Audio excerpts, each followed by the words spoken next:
দুনিয়া মোটামুটি ঘুচাইতে পারছে তৃপ্ত, আর দুনিয়া ঘুচাইতে পারে নাই অতৃপ্ত। অতৃপ্ত অসংখ্য মানুষকে শুনবেন দুনিয়া ঘুচাইয়ে ফেলছে। 3টা ছেলে বিদেশ পাঠাইছি, ওদের 4টা মেয়ে বিয়ে দিছি, বাড়িতে একটা বিল্ডিং করছি, 4টা রুম, ভিতরে 2টা বাথরুম, আল্লাহর রহমতে রাস্তার লগে জায়গা কিনছি, ব্যাংকেও কিছু টাকা পয়সা ঢুকছে, বাজার সদাই কইরা খাইয়া বইরা আল্লাহর রহমতে আপনাকে দোয়ায় 10 জনের দোয়ায় ভালো আছে। পৃথিবীতে আসছিলেন মেয়ে বিয়ে দিতে, মেয়ে বিয়ে দিছে। দুনিয়ায় আসার 60 বছরের একটা টার্গেট ছিল, একটা বিল্ডিং করবে, বিল্ডিংটা হইছে আলহামদুলিল্লাহ। আর তো চাচা কবর, হাসরের ময়দান, পুলসেরাত,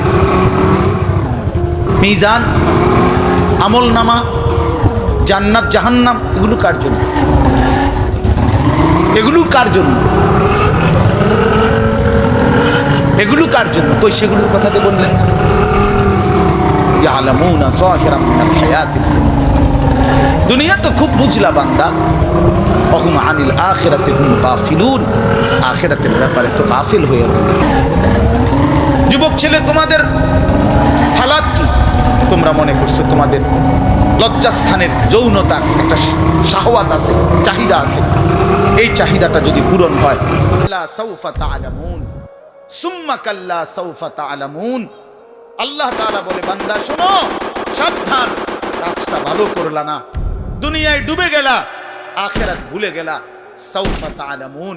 2বার বলছে একটা কথা আল্লাহ, অল্প সময়ে তুমি জানতে পারবা, অল্প সময়ে তুমি জানতে পারবা। তাফসীরের মধ্যে লিখছে 2বার কেন বলল আল্লাহ? আল্লাহ বলেন, হে নাফরমান বান্দা, তোমারে আমি একবার কবরে আযাব দিয়া বুঝাবো,